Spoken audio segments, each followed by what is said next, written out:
Hello viewers, आज के video में हम सीखेंगे एनसीईआरटी क्लास 7 चैप्टर नंबर 5 का नाम है लाइंस एंड एंगल्स। एक्सरसाइज 5.1 में कह रहा है first question, find the complement of each of the following angles. तो हर एक एंगल्स का कॉम्प्लीमेंट निकालना है। ठीक है, ये मेरा फर्स्ट पार्ट, ये मेरा सेकंड पार्ट है और ये मेरा थर्ड पार्ट है। ठीक है, तो एनसीईआरटी में जब आप देखेंगे तो वो कुछ ऐसे ही बने हुए वो एंगल। तो हम देखेंगे यहाँ पर कि इनका कॉम्प्लीमेंट कैसे निकालना है। गाइज हम पहले सबसे पहले पता लगा लेंगे कॉम्प्लीमेंट होते क्या है, सप्लीमेंट्री और कॉम्प्लीमेंट्री क्या होते हैं। ठीक है, जब भी कॉम्प्लीमेंट की बात आती है ना कि कॉम्प्लीमेंट क्या है, तो कॉम्प्लीमेंट का मतलब होता है ऐसे दो एंगल जिनका सम, ठीक है, जिनका जिनका सम कितना आ जाए, सम हमें मिल जाए 90 डिग्री। ठीक है, जैसे मान लो कोई भी दो एंगल है, जैसे मान लो ये 20 है और दूसरा एक 70 है। हम इन दोनों को अगर प्लस कर देंगे तो कितना आ रहा है 90, तो ये दोनों आपस में क्या हो जाएंगे, एक दूसरे के कॉम्प्लीमेंट है। यानी कि 70 20 का, 20 70 का क्या है, कॉम्प्लीमेंट है। ठीक है, तो जिनका भी दो एंगल का सम आ जाए 90, वो कॉम्प्लीमेंट होते हैं। अगर हमें कोई एक एंगल दिया है, जैसे कि मान लीजिए मुझे ये सिर्फ 40 दिया होता और मुझे कहा जाता है इसका कॉम्प्लीमेंट पता करो, तो मैं जानता हूँ कि दो एंगल जिनका सम क्या होता है 90 डिग्री होता है, वो कॉम्प्लीमेंट होते हैं। तो हम क्या करेंगे, एक एंगल हमें दिया हुआ है तो दूसरा एंगल जो है हमारा, हम कैसे फाइंड करेंगे, 90 माइनस 40 कर देंगे तो जो हमें एंगल मिलेगा 50 डिग्री, यही हमारा कॉम्प्लीमेंट है। ठीक है, सेम ऐसे ही होता है सप्लीमेंट।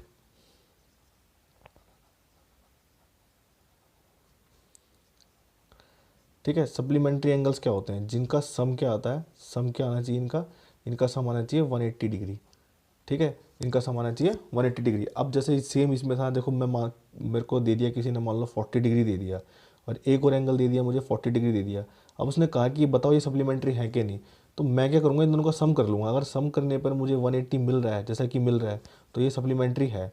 ठीक है, सेम ऐसे जैसे कॉम्प्लीमेंट एंगल ढूंढते हैं ना, ऐसे सप्लीमेंट्री एंगल ढूंढते हैं। कैसे, जैसे कॉम्प्लीमेंट्री एंगल में मान लो मुझे दे दिया 130 डिग्री दे दिया। ठीक है, कहा कि इसका सप्लीमेंट्री निकालो, तो मैं क्या करूँगा, इस एंगल को दूसरा एंगल निकालने के लिए इस एंगल को 130 माइनस 180 कर दूंगा, कितना आएगा, 50 डिग्री आ जाएगा। 50 डिग्री ही मेरा क्या निकलेगा, इसका सप्लीमेंट्री एंगल है। ठीक है, बस ऐसे करना होता है, कॉम्प्लीमेंट्री 90 डिग्री, सप्लीमेंट्री 180 डिग्री। ठीक है, हमेशा ऐसे ही पता रखना करना होता है। अब ये देखो यहाँ पर क्या कह रहा है, find the complement of each of the following angles. First part में कह रहा है 20 डिग्री, कह रहा है इसका कॉम्प्लीमेंट निकालो। तो मैं कॉम्प्लीमेंट कैसे निकालूंगा, मैं जानता हूँ कि 90 डिग्री होता है इनका सम। तो मैं क्या करूँगा, मैं 90 माइनस 20 डिग्री कर दूंगा। ठीक है, तो ये कितना आ जाएगा, ये 70 डिग्री। बस यही मेरा आंसर हो जाएगा। ठीक है, इसमें स्टेटमेंट वगैरह कुछ करने की ज़रूरत नहीं, क्योंकि ये बुक में ऐसे ही दिया हुआ था। अब देखो ये 63 डिग्री है, तो मैं जानता हूँ कि वो एंगल कौन सा है। मान लो इसका सप्लीमेंट्री एंगल है, मैं उसको एक्स ले लेता हूँ। आप ऐसे भी कर सकते हैं। ठीक है, एक्स ले लेता हूँ, एक मुझे एंगल मिला हुआ है 63 डिग्री, दोनों का सम कितना होना चाहिए 90 डिग्री, तो मैं 90 डिग्री लूँगा। अब यहाँ पर क्या करूँगा, मैं एक्स को तो यहीं रख लूँगा और 90 डिग्री माइनस 63 डिग्री कर दूंगा, कितना निकलाएगा। अब इनको माइनस कर दिए, कितना आएगा, ये आ जाएगा आपका 27 डिग्री आ जाएगा। ठीक है, यही आपका आंसर हो जाएगा। सेम आप थर्ड पार्ट में भी कर सकते हैं। थर्ड पार्ट देखिए आप क्या कह रहा है, कह रहा है 57 डिग्री दे दिया इसने मुझे। ठीक है, देखो 57 डिग्री दिया इसने मुझे, कह रहा है इसको निकालो। तो मैं क्या करूँगा, एक एक्स ले लूँगा, दूसरा मुझे पता ही है 57 डिग्री है, और इजिकल टू क्या हो जाएगा मेरा 90 डिग्री। तो एक्स मेरा यहीं रह जाएगा, 90 डिग्री माइनस 57 डिग्री। ठीक है, ये यहाँ के माइनस हो जाएगा ना, तो एक्स इक्वल टू कितना निकलेगा, इसमें से इसको माइनस कर दीजिए, ये आ जाएगा आपका 33 डिग्री आ जाएगा। ठीक है, और यही आपका आंसर हो जाएगा। ठीक है, बहुत आसान है, बिल्कुल आसानी से हो जाएगा। अब देखो क्वेश्चन नंबर 2 में कह रहा है फाइंड द सप्लीमेंट्री एंगल। तो मैंने कॉम्प्लीमेंट्री से 90 बताया था, अभी भी मैंने क्या बताया, देखो ऐसे नहीं बताया था मैंने, कॉम्प्लीमेंट्री एंगल बताया था मैंने 90 और सप्लीमेंट्री मतलब 180। तो इसमें क्या करेंगे, इनका सबका रिलेशन क्या है 180 से निकलेगा। ये फर्स्ट पार्ट है, कह रहा है 105 डिग्री कह रहा है, तो कह रहा है कैसे निकालेंगे, तो सप्लीमेंट्री निकालने के लिए बोल रहा है, तो मैं सप्लीमेंट्री एंगल को क्या मान लूँगा, एक्स मान लूँगा, और प्लस में क्या कर दूंगा, ये 105 डिग्री इजिकल टू कितना हो जाएगा मेरा 180 डिग्री। ठीक है ना, यहाँ पर सम ऊपर हमने क्या किया था 90 किया था ना, यहाँ 180 हो जाएगा, क्योंकि ये सप्लीमेंट्री की बात कर रहा है। तो एक्स मेरा यहीं रह जाएगा, इजिकल टू हो जाएगा मेरा 180 माइनस 105 डिग्री। ठीक है, तो एक्स इजिकल टू कितना निकलेगा मेरा 75 डिग्री निकल आएगा, ये इसका आंसर निकल गया। इसको भी निकाल लेते हैं, ये मेरा सेकंड पार्ट है। यहाँ पर मुझे दे दिया 87 डिग्री, तो 87 डिग्री का सप्लीमेंट्री एंगल मान लो X plus 87 degree is equal to 180 degree हो जाएगा। ठीक है, अब क्या करेंगे, एक्स को यहीं रखेंगे और 180 माइनस 87 डिग्री, ठीक है, कितना आ जाएगा, इसको माइनस कर दीजिए तो 87 मतलब 90 93 आ जाएगा, ठीक है, ये आ जाएगा 93 डिग्री, आपका आंसर आ जाएगा। थर्ड पार्ट भी कर लो। थर्ड पार्ट ऐसा दिया हुआ है 154 डिग्री दिया हुआ है हमें, ठीक है, तो ये भी दिया हुआ हमें 154 डिग्री दिया हुआ है, तो कर देंगे इसको। ये कितना आ जाएगा, x plus 154 degree is equal to आ जाएगा 180 डिग्री, तो x इजिकल टू क्या हो जाएगा 180 डिग्री माइनस 154 डिग्री, माइनस ही करना है, कितना मिल जाएगा मुझे, ये आ जाएगा मेरा 26 डिग्री है, मेरा आंसर आ जाएगा, बस खत्म। ठीक है, जब भी आपको सप्लीमेंट्री या कॉम्प्लीमेंट्री निकालने के लिए कहा जाए तो सिर्फ ऐसे ही करना होता है। ठीक है, क्वेश्चन नंबर 1 और 2 आपके कंप्लीट हो गए। गाइस क्वेश्चन नंबर 3 में देखिए, कह रहा है कि identify which of the following pair of angles are complementary and which are supplementary. कह रहा है ये जो पेयर दिए हैं इनमें से कौन से सप्लीमेंट्री है और कौन से कॉम्प्लीमेंट्री है। तो हमें क्या पता लगाना है कि अगर मान लो इनका सम अगर 180 आता है तो हमारी सप्लीमेंट्री है, अगर सम 90 आता है तो वो कॉम्प्लीमेंट्री है। तो जो उसने एंगल दिए हैं हम उसी का सम करके पता लगाएंगे। ठीक है, तो देखो मैं फर्स्ट पार्ट को अगर मैं ढूंढूं कि सप्लीमेंट्री या कॉम्प्लीमेंट्री है तो कैसे करूँगा, मैं दोनों पेयर दे दिए ना मुझे, तो मैं क्या करूँगा, मैं इसको प्लस कर लूँगा 65 डिग्री प्लस 115 डिग्री। ठीक है, मैं देखता हूँ कितना आ रहा है मेरा, ये 5 और 5 आ रहा है मेरा 0 और 7 8 180 आ गया। ठीक है, 180 डिग्री आ गया, इसका मतलब क्या है, ये मेरा सप्लीमेंट्री है। ठीक है, ढूंढ लिया मैंने, बहुत आसान है, आप ब्लू क्लास में देखो, जिसने ये सम करके ऐसा सप्लीमेंट्री और कॉम्प्लीमेंट्री सीख लिया उसके लिए तो क्वेश्चन कुछ नहीं है, आराम से निकाल देगा वो। ठीक है, अब देखो ये वाला में देखो 63 डिग्री प्लस 27 डिग्री। ठीक है, ये मुझे पता लग गया कितना है, ये देखो 0 और ये 6 2 8 और 1 9 90 डिग्री आ गया, तो ये क्या हो जाएगा, कॉम्प्लीमेंट्री आ जाएगा। ऐसे ही पता लगाते रहो सबका। ठीक है, 112 degree plus 68 degree is equal to 180 degree आ रहा है, यानी कि ये क्या है,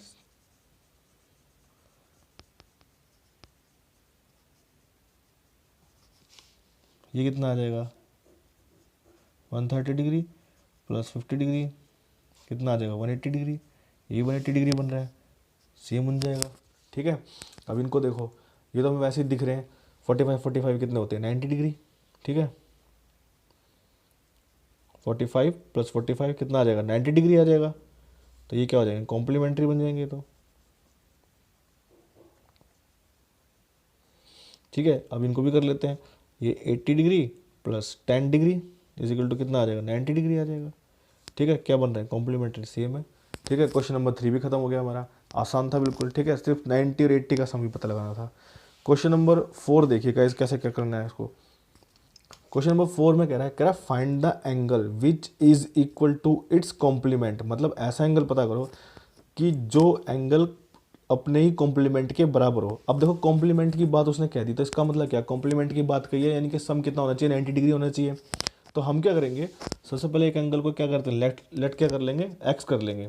देखिए अब कैसे करते हैं, लेट द वन एंगल को क्या मान लिया मैंने, एक्स डिग्री मान लिया। ठीक है, अब देखो उसने कहा कि वो find the angle which is equal to its complement. अगर ये वो एंगल है तो इसी के बराबर होगा वो, टू इट्स कॉम्प्लीमेंट, तो इसी के बराबर कर लेते हैं। तो सेकंड एंगल मेरा क्या बन जाएगा, वो भी तो एक्स डिग्री बन जाएगा। सपोज ये 40 है तो ये भी तो 40 होना चाहिए सपोज। ठीक है, तो अब इनका सम क्या होना चाहिए, कॉम्प्लीमेंट मतलब 90 डिग्री होना चाहिए। तो हम कैसे करेंगे, x plus x is equal to 90 degree, दोनों को प्लस कर दीजिए, एक्स एक्स कितना हो जाएगा 2x हो जाएगा 90 डिग्री। ठीक है, और x इज इक्वल टू कितना आ जाएगा 90/2। ठीक है, अब इसको डिवाइड कर दीजिए, आप कितना आ जाएगा, ये आ जाएगा आपका 45 डिग्री। तो यानी कि दोनों वो कौन से एंगल हैं, ये आ जाएगा हमारा x इज इक्वल टू आ जाएगा हमारा 45 डिग्री, और दूसरा भी एंगल कितना आ जाएगा 45 डिग्री, यानी कि 45 के हैं दोनों एंगल। ठीक है, बस यही आंसर हो जाएगा, फाइंड कर दिया हमने एंगल। सेम क्वेश्चन है हमारा क्वेश्चन नंबर 5, उसने कॉम्प्लीमेंट्री की जगह सप्लीमेंट्री बता दिया है कि भाई अब ये कितने के होंगे। जो काम हमने ऊपर वाले क्वेश्चन में किया था फोर्थ क्वेश्चन में, वही सेम काम हमने फिफ्थ क्वेश्चन में करना है। तो देखो कैसे करेंगे, तो हम वैसे ही करेंगे, लेट द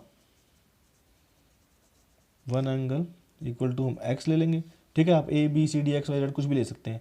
सेकंड एंगल कितना हो जाएगा हमारा, लेकिन जो ये होगा वो ये हो जाएगा, एक्स हो जाएगा। सम क्या होता है, अब लिखेंगे यहाँ पर सम ऑफ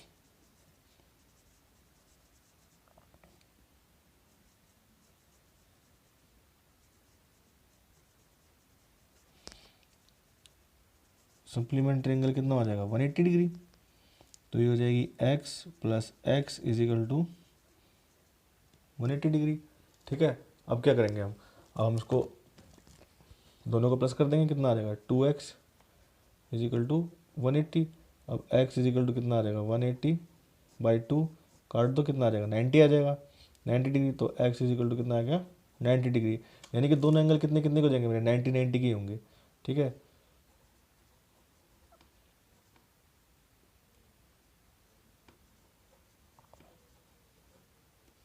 ये आंसर बन जाएगा।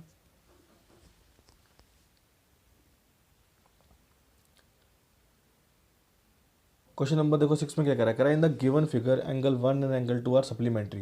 एंगल 1 और एंगल 2 क्या कह रहा है सप्लीमेंट्री है। तो इसका मतलब क्या है कि एंगल 1 और एंगल 2 दोनों को प्लस करेंगे तो 180 डिग्री आएगा। 180 डिग्री का मतलब स्ट्रेट लाइन भी होती है, ठीक है। जब भी 180 डिग्री बोले तो मतलब स्ट्रेट लाइन बनती है। देखो स्ट्रेट लाइन बन रही है ना ये, तो इन दोनों का सम कितना है 180 डिग्री है। सप्लीमेंट्री बोला भी उसने। उसने कहा if angle 1 is decrease that what change should take place in angle 2 so that both the angle still remain supplementary. तो कह रहा अगर ये उसने कहा सप्लीमेंट्री एंगल अगर ये डिक्रीज होता है, डिक्रीज मतलब कम होना शुरू होता है, मतलब ये अभी इस तरफ है ना, इस तरफ है तो ये कम होना शुरू होगा तो इस तरफ बढ़ेगा, ठीक है। इस तरफ घटना शुरू हो जाएगा। तो उसने कहा है कि एंगल तो हमारे रिमेन सप्लीमेंट्री रहने चाहिए। तो इसमें क्या चेंज आएगा, तो जितने डिग्री ये कम होगा ना उतनी डिग्री ये कम होगा, ठीक है। मैं आपको करके बताता हूँ। देखो जैसे मान लीजिए ये है आपके एंगल, ठीक है। ये मान लीजिए है, ठीक है। ये आपका एंगल है। अगर मान लो ये यहाँ से अब ये थोड़ा इस साइड को मूव कर जाए एंगल, ठीक है। तो अगर मान लो इस साइड को मूव कर गया तो ये एंगल ऐसा बन गया, ठीक है। इस साइड को मूव कर गया तो जो ये वाला एंगल था ये भी तो इस साइड को मूव करेगा। अब इस साइड को मूव कर रहा है तो इसका मतलब क्या होगा, ये बढ़ता जा रहा है। अगर मान लीजिए ये पहले ये यहाँ पर मान लीजिए ये 120 डिग्री था, ठीक है। तो ये 60 डिग्री था। अब मान लो ये घटकर कितना हो गया 110 डिग्री हो गया, तो ये 70 डिग्री होगा क्योंकि इस तरफ बढ़ रहा है ना। क्योंकि इसके इस तरफ बढ़ने से तो ये तो कम हो रहा है, लेकिन ये इसके इस तरफ बढ़ने से ये वाला एंगल हमारा बड़ा होता जा रहा है ना।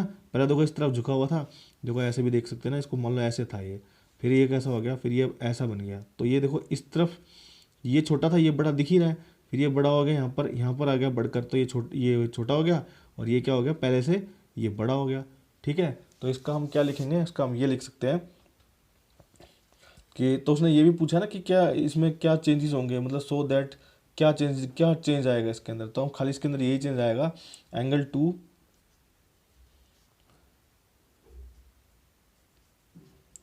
विल इंक्रीज, ठीक है, and angle 1 will be angle 1 will decrease.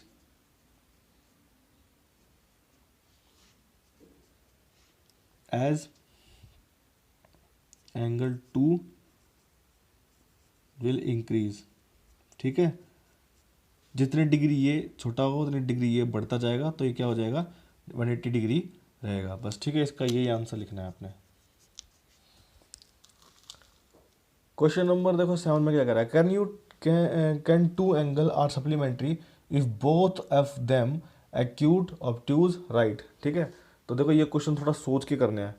अब वो कह रहा है कि दोनों एंगल सप्लीमेंट्री। अब देखो सबसे पहले तो मैंने क्या सोचा कि भाई देखो सप्लीमेंट्री की बात कर रहा है, तो मतलब जो भी हमारा लेना देना वो किससे होने वाला है, वो हमारा होने वाला है 180 डिग्री से, ठीक है। 180 डिग्री से लेना देना हमारा सारा सप्लीमेंट्री की बात कर रहा। तो अब देखो एक्यूट एंगल कौन से होते हैं, एक्यूट एंगल होते हैं ये 1 डिग्री से शुरू होके और 89 डिग्री तक चलते हैं, ठीक है। ये हमारे होते हैं एक्यूट एंगल, ठीक है। और 90 डिग्री का जो होता है वो हमारा होता है राइट एंगल, ठीक है। ऑब्ट्यूज एंगल क्या होते हैं, ऑब्ट्यूज एंगल 90 तो राइट एंगल होता है, 90 से जस्ट 91 डिग्री से लेके और 189 डिग्री तक जो होंगे वो होंगे ऑब्ट्यूज एंगल, ठीक है। अब कुछ बच्चे सोचेंगे सर 189 क्यों बोला आपने, क्योंकि जैसे ये 179 होगा, ठीक है 179, जब क्योंकि जैसे ये 180 डिग्री होगा ना तो ये स्ट्रेट एंगल बन जाता है।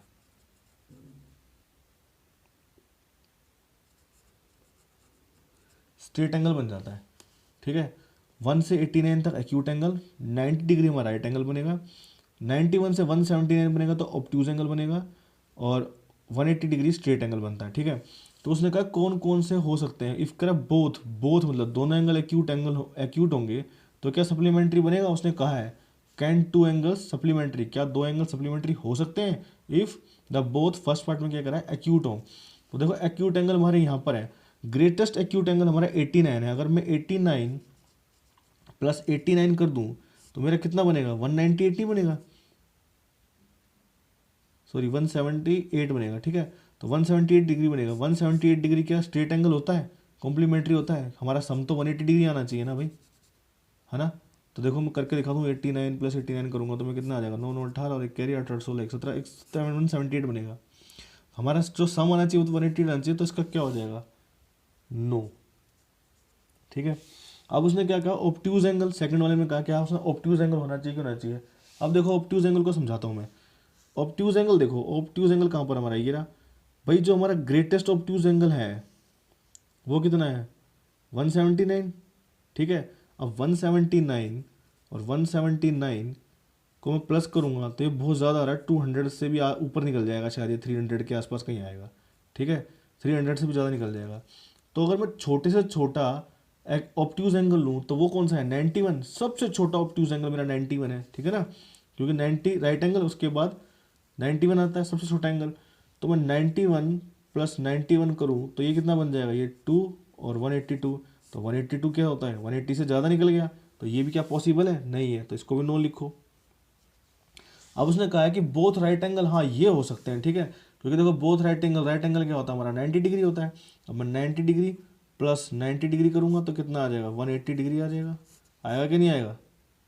तो इसका मतलब ये तो यस हो जाएगा, ये हमारा यस हो गया बस, ठीक है। क्वेश्चन नंबर 7 भी आपका खत्म हो गया। अब देखो वो क्या कह रहा है, क्वेश्चन नंबर 8 करते हैं, ठीक है। क्वेश्चन नंबर 8 में क्या कह रहा है an angle is greater than 45, कोई एंगल है अगर वो ग्रेटर देन 45 45 डिग्री से ज़्यादा, इफ इट्स कॉम्प्लीमेंट्री एंगल बताना है, इज इट्स मतलब बताना है कि क्या होगा कॉम्प्लीमेंट्री एंगल ग्रेटर देन 45 होगा, इक्वल टू 45 होगा और लेस देन 45 होगा, ठीक है। तो देखो मैं आपको बताता हूँ कैसे करना है इसको, सोचना कैसे है इस क्वेश्चन को, ठीक है। रटना तो बिल्कुल भी नहीं है, ठीक है। अब देखो सोचना कैसे है। उसने कहा है कि कॉम्प्लीमेंट्री एंगल है 45 से ज़्यादा, चलो हम 45 से थोड़ा सा ज़्यादा ले लेते हैं, चलो मैंने ले लिया 46 ही ले लिया, ठीक है। अब उसने कहा है सारी चीज़ अप्लाई करके देखेंगे, हमने एक डिग्री फालतू लिया है 46 डिग्री, ठीक है 46 डिग्री, उसने कहा 45 से ज़्यादा हो तो मैंने 1 डिग्री बढ़ा कर देखा है, ठीक है। 4 5 10 डिग्री तो बहुत दूर की बात है, मैंने पहले 1 डिग्री बढ़ा कर देखा, 45 के बाद सिर्फ एक 46 बढ़ा कर देखा है। तो मैं देख रहा हूँ यहाँ पर उसने दो बातें पूछी, उसने ग्रेटर देन 45 होगा, तो ग्रेटर देन 45 में वहाँ पर भी 1 ही डिग्री बढ़ा कर देख लूँ 46 को, तो कितना आ जाएगा 6 और 6 कितना हो जाएगा 12, और ये कितना हो जाएगा 8 और 92। तो 90 डिग्री हमारा सम तो 90 डिग्री आना चाहिए ना भाई कॉम्प्लीमेंट्री डिग्री के लिए, कॉम्प्लीमेंट्री एंगल के लिए 92 तो बहुत ज़्यादा हो गया। जब मैंने एक डिग्री बढ़ाई यहाँ पर पहले वाले की जो मुझे कंडीशन दे रखी है, और मैंने दूसरे वाले कॉम्प्लीमेंट्री में भी 1 डिग्री बढ़ा दी 45 से ज़्यादा, तो कितना बन गया 92। तो ये तो कभी भी नहीं बन सकता। दूसरी वाली कंडीशन क्या है इक्वल टू 45, तो मैंने जो एक 45 से पहला वाला 45 से ग्रेटर बताया ना, तो मैंने 1 ही डिग्री बढ़ा ली 46 डिग्री, और 45 के लिए बोला तो मैं 45 को बढ़ा, उसने कहा इक्वल टू 45, तो 45 प्लस करके देख लेते हैं कितना आएगा, ये आ जाएगा मेरा 91। 91 थोड़ी ना होता हमारा कॉम्प्लीमेंट्री तो हमारा 90 होना चाहिए। अब उसने क्या बोला है, अब उसने बोला कि लेस देन 45 डिग्री, तो मैं करके देख लेता हूँ। उसने बोला था ग्रेटर देन 45 डिग्री, तो मतलब ये आ जाएगा 46, मैंने 1 डिग्री बढ़ाई। उसने कहा लेस देन 45 डिग्री, तो मैं 1 ही डिग्री कम करके देख लेता हूँ, तो हाँ होगा ही 45 से कितनी 44 ले लेता हूँ मैं यहाँ पर, ठीक है। 46 के बाद एक कम कर लेता हूँ 44, तो ये कितना आ जाएगा 0, और ये 90 आ गया कि नहीं आ गया। तो मतलब 45 अगर ये 45 से बढ़ाया था तो ये 45 से कम होना चाहिए, तो यही तो हमने लिखा है। उसने कहा है कि क्या ग्रेटर देन 45 होगा, इक्वल टू 45 होगा और लेस देन 45 होगा, तो इसका आंसर हो जाएगा लेस देन 45 डिग्री, ठीक है, ये इसका आंसर हो जाएगा। मैंने आपको प्रैक्टिकली भी करके दिखाया कि हम कैसे लेंगे तो कितना हो जाएगा। ठीक है, अब देखो क्वेश्चन नंबर 9 में क्या कह रहा है। क्वेश्चन नंबर 9 में कह रहा है इन द एडजॉइनिंग फिगर, ये है हमारी एडजॉइनिंग फिगर। तो उसने कहा है कि ये बताओ इसमें एडजॉइनिंग फिगर में एंगल 1 एडजेसेंट टू एंगल 2 होगा, एंगल 1 और एंगल 2 के एडजेसेंट होगा। भाई देखो, जो भी एडजेसेंट एंगल कौन से होते हैं, इनकी आर्म्स जो होती है ना वो एक दूसरे से मिलती है। जैसे मैं बताता हूँ कैसे। देखो, अगर मान लो मैं कहूँ कि ये एक एंगल है, ठीक है, और ये भी एक एंगल है, तो देखो देखो ये वाला जो मेरा एंगल है, ये वाला एंगल, और ये वाला जो मेरा एंगल है, ये वाला एंगल, इन दोनों ने एक जो आर्म है, जो एंगल होते हैं ना इनकी, ये आर्म कहते हैं, इनको आर्म कहते हैं। ये आर्म है, ए आर, ठीक है, आर्म है। ठीक है, तो ये वाली एंगल में और ये वाले एंगल में, तो ये वाला जो आर्म है ये दोनों शेयर नहीं कर रहे। ठीक है, अगर मान लो मैं इनका नाम भी दे दूँ ए ओ, और ये बी दे दूँ, इनको सी दे दूँ, तो ए ओ बी और बी ओ सी, तो ओ बी तो दोनों में आ रहा है ना, तो इसका मतलब ये शेयर करते हैं, एडजेसेंट एंगल होते हैं हमेशा। तो देखना जरा, कह रहा है एंगल 1 और एंगल 2 एडजेसेंट होंगी। देखो ये वाले ओ सी, यहाँ पर ओ है शायद से, मुझे पता नहीं शायद क्या है, हाँ ओ है, ठीक है ओ है। तो देखो यहाँ पर ओ है, तो यहाँ पर ए ओ सी और सी ओ ई, ये एक ओ सी साइड को दोनों शेयर नहीं कर रहे, तो ये यस हो जाएगा। ये एडिसेंट है। फिर क्वेश्चन में कहा है एंगल ए ओ सी, तो ढूंढ लो कहाँ पर एंगल ए ओ सी। कह रहे एडिसेंट टू ए ओ ई, तो ए ओ ई, ठीक है, तो क्या होगा, नहीं, क्योंकि देखो इसका एडिसेंट थोड़ी ना होगा, ये तो इसके अंदर ही है, ये कोई आर्म शेयर थोड़ी ना कर रहे हैं। ये जो एंगल है ए ओ ई, ए ओ सी जो है हमारा, ठीक है, यहाँ पर ऐसे समझो इसको, देखो ये ऐसा है, ए ओ ई है, और ये क्या है यहाँ पर हमारा सी है। तो देखो ये कह रहा है ये वाला एंगल क्या इस वाले एंगल के एडजेसेंट है। इस वाले एंगल के एडजेसेंट कैसे हो सकता है भाई, ये दोनों मिल थोड़ी ना रहे, मिल के थोड़ी ना बना रहे हैं कोई एंगल, मिल के थोड़ी ना कोई एंगल बना रहे हैं, एडजेसेंट एंगल मिल के भी तो एंगल बनाते हैं, तो ये नो हो जाएगा। ठीक है, अब उसने कहा do angle C O E, do angle C O E, तो सी ओ ई ढूंढ लो पहले, सी ओ ई मतलब एंगल 2। उसने कहा है एंड ई ओ डी और ई ओ डी, तो देखो ये जो मैं इसको मिला रहा हूँ, देखो ये वाली लाइन, ये वाला एंगल, ठीक है, देखो पेंसिल से करके दिखाता हूँ मैं आपको। देखो ये सी ओ ई है, देखो ये वाला एंगल है सी ओ ई, ये वाला एंगल है ये, ठीक है, ये वाला एंगल है, ये वाला सी ओ ई। अब उसने कहा है कि और किसके एडजस्टमेंट बताया, ई ओ डी के बोला है उसने, तो ई ओ डी इसके, ठीक है। उसने कहा ये लीनियर पेयर बना रहे हैं क्या, तो मैं कैसे पता लगाऊंगा, देखो यहाँ पर एक ये लाइन, देखो स्ट्रेट लाइन बना रहे हैं, ये दोनों एंगल मिलके, ये वाला एंगल और ये वाला एंगल मिलके एक स्ट्रेट लाइन बना रहे हैं ना, तो एक लीनियर पेयर बनेगा। जब भी स्ट्रेट लाइन बनेगा तो लीनियर पेयर भी बनेगा, तो हमारा थर्ड का आंसर हो जाएगा यस। ठीक है, यस हो गया। अब देखो पार्ट नंबर 4 में क्या कह रहा है,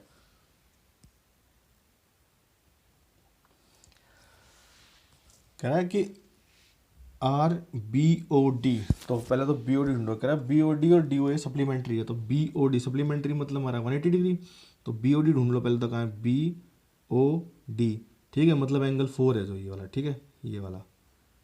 अब उसने कहा है कि डी ओ ए, तो कहाँ पर है डी ओ ए, डी ओ ए, तो मैं देख रहा हूँ कि तो ये वाला एंगल और ये वाला एंगल ये मिलके एक स्ट्रेट लाइन तो बना रहे हैं। स्ट्रेट लाइन का मतलब क्या है, 180 डिग्री, 180 डिग्री का मतलब क्या है कि सप्लीमेंट्री, तो बस तो कह रहा है वो यस है, यस लिख दो यहाँ पर।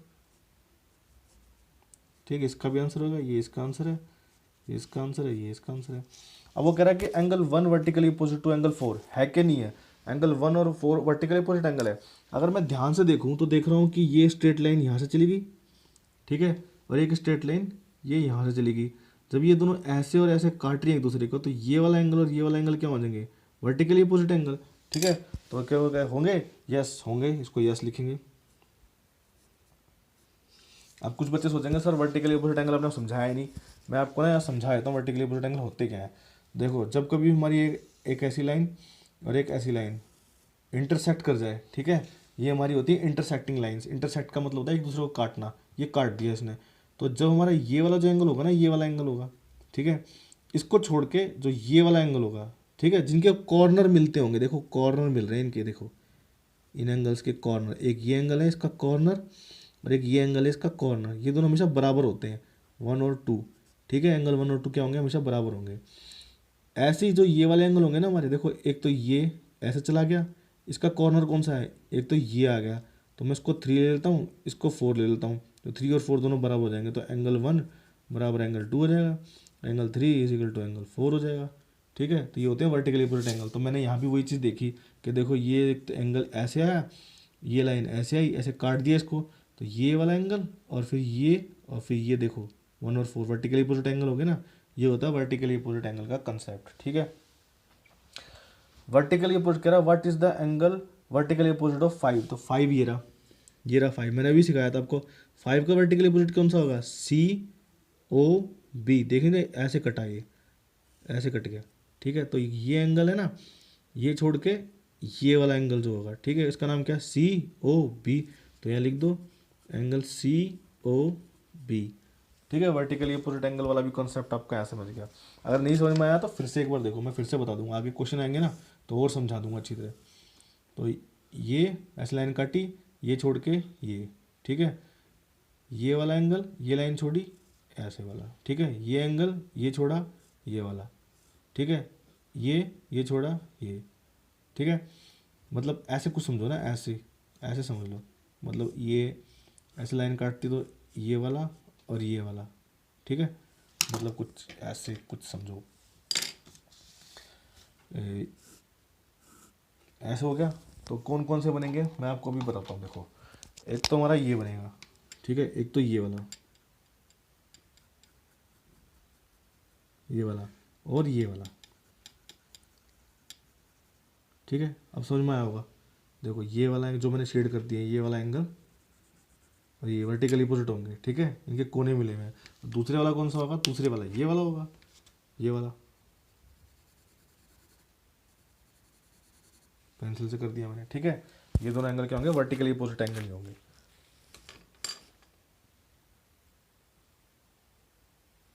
क्वेश्चन नंबर 10 में क्या कह रहा है, क्वेश्चन नंबर 10 में कह रहा है वर्टिकली अपोजिट एंगल पता करो, ठीक है, और लीनियर पेयर पता करो। इसकी फिगर हमें दे दी है ये वाली, तो वर्टिकली अपोजिट एंगल कौन से होंगे और हमारे ये वाले एंगल कौन से होंगे, इसका पता लगा लेते हैं। तो सबसे पहले तो वर्टिकली अपोजिट एंगल पता लगाने के लिए मैंने क्या किया, मैं पहले सबसे पहले कि लाइन देखूंगा कौन कौन सी इंटरसेक्ट हो रही है एक दूसरे से, ठीक है। देखो ये लाइन तो यहाँ खत्म होगी, एक तरह से रे है, ठीक है। अब मैं ये कॉन्सेप्ट भी आपको बताया, तो रे क्या होती है, रे का एक एंड पॉइंट होता है, ठीक है। रे में लाइन सेगमेंट में क्या फ़र्क होता है, देखो मैं आपको यहाँ बताता हूँ। अगर तो देखो हमारे ऐसे ऐसे करके एरो लगा हुआ है, एक एंड पॉइंट है, तो ये होती है हमारी रे, ठीक है। और दो एंड पॉइंट होते हैं इसके ऐसे करके, इसे कहते हैं लाइन सेगमेंट, ठीक है। और अगर लाइन ऐसी हो कि ऐसे भी एरो लगा हो और ऐसे भी एरो लगा हो, तो इसे कहते हैं लाइन, ठीक है। लाइन का कोई एंड पॉइंट नहीं होता, वो चलती रहती है। तो देखो यहाँ पर देखो ये लाइन है, यहाँ एरो लगा हुआ है, तो मतलब ये इधर उधर जा रही थी, ये वाली भी जा रही है, ये कहीं नहीं जा रही, ठीक है। तो इसको नहीं देखेंगे, अभी हम इसको देखेंगे कि देखो ये और ये हमारी कट रही है, तो वर्टिकली अपोजिट कौन से एंगल हो गया, एक तो 4 हो गया और 1 हो गया, ठीक है। तो लिख दो यहाँ पर, फर्स्ट का आंसर हो जाएगा आपका एंगल 4 और एंगल 1, ठीक है। अब देखो 5 भी कट रही है, तो 5 का वर्टिकली अपोजिट कौन सा होगा, ये पूरा, तो 2 + 3 कर दो, तो ये हो जाएगा आपका एंगल 5 हो जाएगा इक्वल टू एंगल 2 + एंगल 3, ठीक है ना। क्योंकि देखो ये तो ऐसा बना हुआ ना कुछ, यहाँ पर इसको जरा ध्यान से देखते हैं ना, हम ऐसे और ऐसे चला गया, तो ये और ये वाला एंगल कैसे बनेगा, इसका कोई नाम नहीं है ना, तो 2 और 3 दोनों मिलके तो बना रहे हैं ना ये वाला एंगल, तो 2 और 3 लिख दिया मैंने यहाँ पर, ठीक है। सेकंड वाले में देखो, सेकंड वाले में कह रहा है लीनियर पेयर बता दो मुझे, लीनियर पेयर बता देते हैं भाई। देखो 1 और 5 बन रहा है लाइन लीनियर पेयर, इस लाइन की देखो एक पूरी स्ट्रेट लाइन बन रही है ना, ये दोनों इस स्ट्रेट लाइन के ऊपर है, ये गई स्ट्रेट लाइन पूरी, इनके ऊपर ही है ये दोनों, तो 1 और 5 हो जाएंगे। तो यहाँ लिखो एंगल 1 और एंगल 5। फिर यहाँ देखो ये भी तो लीनियर पेयर बना रहे हैं 4 और 5, है ना, तो इनको भी लिख दो, इसी लाइन के ऊपर है, तो देखो तो एंगल 4 और एंगल 5 लिखो। अब ज़रा यहाँ देखना, लीनियर पेयर ये एक स्ट्रेट लाइन नहीं है, इसके ऊपर कौन कौन से एंगल है, 1 2 3, तो ये भी तो लीनियर पेयर ही बना रहे हैं, एंगल 1 एंगल 2 और एंगल 3, ये भी लीनियर पेयर बना रहे हैं, ठीक है। अब देखो इस वाली लाइन के ऊपर देखो, ये तो ये वाली लाइन बना दी इस वाली लाइन के ऊपर और इस वाली लाइन के ऊपर। अब इस वाले लाइन के ऊपर थोड़ा नीचे की तरफ देखना, 2 3 4, 2 3 4 मिलके भी तो लीनियर पेयर ही बना रहे हैं, तो यहाँ भी लिख सकते हैं हम एंगल 2, एंगल 3 और एंगल 4, ये भी लीनियर पेयर है। ठीक है, तो बस हो गया, क्वेश्चन नंबर 10 भी हो गया आपका। क्वेश्चन नंबर देखो 11 में क्या कह रहा है, correct in the following figure angle 1 adjacent to angle 2, give reason. कह रहा है एंगल 1 और एंगल 2 एक दूसरे के एडजेसेंट है। ठीक है, तो इसका रीजन दो। पहली बात तो एडजेसेंट है ही नहीं। ठीक है, अब उसने कहा इन द फिगर देखो, इज मतलब पूछा है क्या एंगल 1 एंगल 2 के एडजेसेंट है। उसने कहा है, अगर मैं कहूँगा यस तो उसका भी रीज़न देना है, अगर मैं कहूँगा नो तो उसका भी रीज़न देना है। तो मैं तो कहूँगा नो। ठीक है, ये एडिसेंट है ही नहीं। एडिसेंट के लिए मैंने बताया था कि कम से कम वर्टेक्स तो कॉमन हो, आर्म तो कॉमन हो, आर्म तो इसने कॉमन ले ली खैर एक। लेकिन एडिसेंट की एक और प्रॉपर्टी होती है कि वो हमेशा क्या करते हैं, देखो जैसे अगर मैं बताता हूँ आपको कि ये एक एंगल है, ठीक है, और ये एडिसेंट हो जाएगा, तो ये वाला एंगल इस वाले के एडिसेंट होगा, क्योंकि वर्टेक्स तो सेम शेयर कर रहे हैं ना ये। तो ये इसका एडिसेंट कैसे हो सकता है, इसकी तो वर्टेक्स यहाँ पर है एंगल ए की, और इसकी वर्टेक्स यहाँ पर है, तो ये तो कभी भी एडजेसेंट एंगल हो ही नहीं सकते। ठीक है, तो हम लिखेंगे नो। नो के लिए रीज़न भी क्या लिखेंगे, आंसर लिख देते हैं हम, इसका आंसर है नो। ठीक हो, तो हम इसको लिखेंगे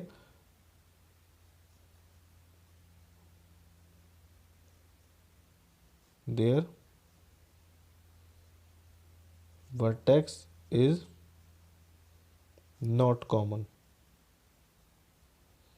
ठीक है ना, तो इनका वर्टेक्स कॉमन नहीं है, तो इसका मतलब नो हो जाएगा ये। अब देखो भाई क्वेश्चन नंबर इसमें क्या कह रहा है, 12th क्वेश्चन में क्या कह रहा है, 12th क्वेश्चन में कह रहा है ये पता लगाओ एक्स वाई जेड की वैल्यू पता कर रहा है, find the value of angles x Y z in each of the following. कह रहा है इनके सबका पता लगाओ ये कितने कितने के हैं। तो सबसे पहले तो मैं एक्स ही पता लगा लूँगा। ठीक है, पहली फिगर की बात करते हैं। तो सॉल्यूशन नंबर फर्स्ट को देखो कैसे करा है। देखो ये और ये, तुम्हें ये नज़र नहीं आ रहा, ऐसे करके देखो जरा ध्यान से देखो, ये लाइनें ऐसे नहीं कट रही, ऐसे नहीं कट रही, कट रही है तो फिर ये वाला एंगल ये छोड़ के ये वाला वर्टिकली अपोजिट नहीं होता, देखो ऐसे और ऐसे वर्टिकली अपोजिट नहीं होते, तो एक्स कितना हो जाएगा 55 डिग्री। तो यहाँ लिखो x is equal to 55 degree लिखो। क्यों है बता दो ना, वर्टिकली अपोजिट एंगल। ठीक है, ये शॉर्ट फॉर्म होती है वर्टिकली अपोजिट एंगल। आप इसको एग्जाम में पूरा लिख देना, वैसे टीचर नंबर काट लेंगे। ठीक है, और अब देखो ये अगर मेरा 55 निकला है, अब देखो ये वाई जो है यहाँ पर स्ट्रेट लाइन नहीं बन रही, जरा देखना है, ऐसे एक स्ट्रेट लाइन बन रही है। स्ट्रेट लाइन पर जो एंगल होता है क्या होता है, सप्लीमेंट्री 180 डिग्री। तो अगर ये 55 डिग्री है तो 180 में से मैं इसको माइनस करके ये नहीं निकाल सकता, तो एंगल क्या हो जाएगा, angle y is equal to हो जाएगा मेरा 180 डिग्री माइनस 55 डिग्री। ठीक है, रीज़न लिख दो क्यों है, क्योंकि ये है सप्लीमेंट्री एंगल, लीनियर पेयर भी कह सकते हैं इसको। ठीक है, लीनियर पेयर वो होते हैं जो एक ही लाइन पर बनाते हैं, सप्लीमेंट्री भी कह सकते हैं और लीनियर पेयर भी कह सकते हैं, ये एक ही लाइन पर बन रहे हैं। ठीक है, मैं आपको एक रफ में बना कर दिखाता हूँ कि जैसे कि मान लो ये है हमारा, ऐसे ही होता है सप्लीमेंट्री एंगल ये। तो जो एक ही लाइन फॉर्म करती हो ना, लीनियर का मतलब होता है लाइन, लीनियर पेयर, ये और ये दोनों मिलके एक लाइन बना रहे हैं ना, तो लीनियर पेयर है। इन दोनों का सम क्या होता है, 180 डिग्री होता है हमेशा। ठीक है, ये लीनियर पेयर होता है और सप्लीमेंट्री भी होता है, तो इसलिए इन दोनों का सम 180 डिग्री आ जाएगा। मैंने इसको 180 में से 55 माइनस किया तो मेरा मिल जाएगा 125 डिग्री। ठीक है, ये भी आ गया। अब देखो एंगल वाई बराबर एंगल जेड के नहीं है, देखो ज़रा ध्यान से, वाई जेड वर्टिकली अपोजिट नहीं बना रही, देखो ये और ये, तो ये कितना हो जाएगा, ये भी हो जाएगा मेरा 125 डिग्री। बस यही तो पता करना था, एक्स वाई जेड की वैल्यू आएगी, ये एक्स आ गया, वाई आ गया और जेड भी आ गया हमारा। ठीक है, ये आंसर बन गए। ठीक है, सेकंड पार्ट में आ जाओ। सेकंड पार्ट में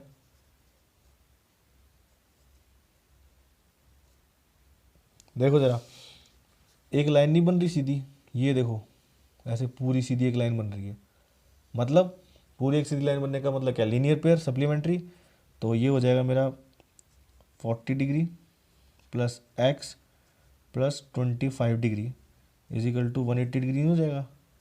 ठीक है, लीनियर पेयर बन रहा है, या सप्लीमेंट्री एंगल भी कह सकते हैं। अब देखो 40 इन दोनों को प्लस कर दूंगा कितना आ जाएगा, 65 डिग्री नहीं बन जाएगा, प्लस में एक्स और इज इक्वल टू हो जाएगा मेरा 180 डिग्री। ठीक है, तो एंगल एक्स कितना आएगा, इसको वहाँ जाकर माइनस कर दूंगा मैं, 180 माइनस 65 डिग्री, ये यहाँ के माइनस हो गया ना भाई। Angle x is equal to कितना आ गया, 115 डिग्री निकल आया। ठीक है, मेरा 115 डिग्री निकल आया। अब देखना जरा, ये एक्स निकल आया। अब देखा मैंने, देखो यहाँ से देखो ध्यान से, ये लाइन यहाँ पर आ गई, ये लाइन सीधी चली गई, तो ये वाला एंगल जो है ऐसे और ऐसे नहीं बन रहा, 40 जेड कितना हो जाएगा, ली vertically opposite angle, angle Z कितना हो गया हमारा 40 डिग्री। क्यों है बता दो, वर्टिकली अपोजिट एंगल। ठीक है, एग्जाम में पूरा लिखना है वर्टिकली अपोजिट एंगल। ठीक है, ऐसे मत छोड़ देना, सर ने ऐसे बताया था ऐसे छोड़ दिया उसको। अब देखो, जब मेरा जेड 40 आ गया, ठीक है, वाई क्या है मेरा, दोनों 180 लीनियर पेयर नहीं बना रहे, देखो लीनियर पेयर नहीं बन रहा इस लाइन पे, नीचे वाले एंगल दोनों 180 डिग्री बनेंगे, लाइन बन रही एडजेसेंट एंगल। तो एंगल हो जाएगा मेरा, एंगल वाई हो जाएगा मेरा 180 माइनस एंगल जेड, तो हो जाएगा मेरा 180 माइनस 40। ठीक है, तो एंगल वाई मेरा निकल आएगा 140 डिग्री। बस इसका भी बता दो क्यों निकाला था मैंने यहाँ पर, ये लीनियर पेयर फॉर्म कर रहे थे। ठीक है, ये आंसर हो गया आपका। ठीक है, एक्सरसाइज हो गई आपकी कंप्लीट। क्वेश्चन नंबर 12 तक आपके सारे क्वेश्चन इस वीडियो में आ गए हैं। प्लीज़ लाइक कीजिए, शेयर कीजिए, कमेंट कीजिए, और यार जब भी वीडियो देखते हो तो लाइक ज़रूर कर दिया करो, ये मोटिवेट करता है मुझे और वीडियो बनाने के लिए। Thank you.